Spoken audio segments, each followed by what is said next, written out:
रत्नागिरी जिल्ह्यातील मंडणगड तालुक्यातील म्हाप्रळ पंधेरी येथे खड्डे बुजवण्याच्या कामात मोठा गैरप्रकार झाल्याचं समोर आलं आहे। शिंदे शिवसेनेचे माजी तालुका प्रमुख संतोष घोसाळकर यांनी हा प्रकार उघडकीस आणला आहे।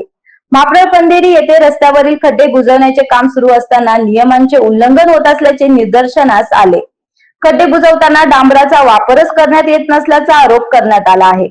ग्रामस्थांनी याबाबत ठेकेदाराला जाब विचारला असता ठेकेदार कामगारासह तेथून पळ काढल्याची माहिती समोर आली आहे। तसेच हे काम मजूर सहकारी संस्थेला मंजूर झालेले असताना प्रत्यक्षात ते काम ठेकेदारामार्फत करून घेतले जात असल्याचाही प्रकार उघडकीस आला आहे। या प्रकारामुळे स्थानिकांमध्ये संताप व्यक्त होत असून संबंधितांवर कारवाईची मागणी केली जात आहे।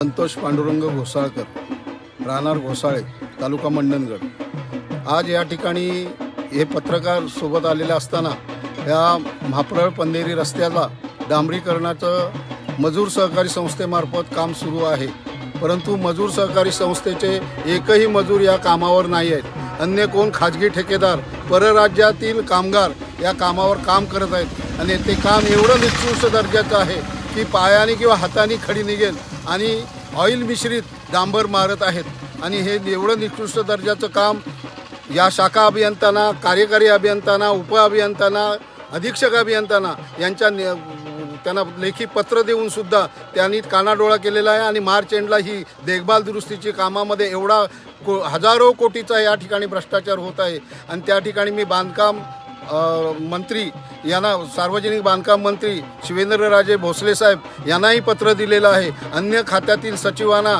अन्य खात्यातील मुख्य अभियंता, सचिव, त्यांचे प्रधान सचिव यांनाही पत्र दिलेलं आहे, परंतु या कामाकडे लक्ष द्यायला कोणालाही या ठिकाणी दिसत नाही आहे। या ठिकाणी इथून 100 मीटर अंतरावर एक भला मोठा खड्डा पडलेला आहे। खड्डा ग्रामस्थांनीच भरला तो, परंतु त्यावर आज सार्वजनिक बांधकाम खात्यानं लक्ष द्यायला वेळ नाही।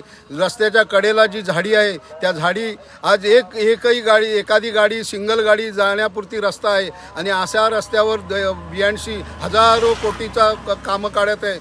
हे काम 27 लाखाचं आहे। गेल्या वर्षीला 36 लाखाचं होतं, त्याच्या अर्ध्या वर्षीला 47 लाखाचं होतं। या कामांवर दिशादर्शक फलक नाही, गाळस्टोन नाही, फरलांग स्टोन नाही, इतर ज्या बाबी असतात त्या दिशादर्शक फलक नाही आहे। अशा बाबी असताना मात्र बिलं काढण्याचं काम तेवढं चालू आहे आणि जनतेच्या पैशाचं लयलूट चालू आहे। म्हणून या कामाकडे राज्य शासन तरी लक्ष देईल का आणि असल्या भ्रष्टाचारांच्या पाठीमागे SIT लावेल का, ही सर्व ग्रामस्थांची व मी घोसाळकरांची प्रार्थना आहे।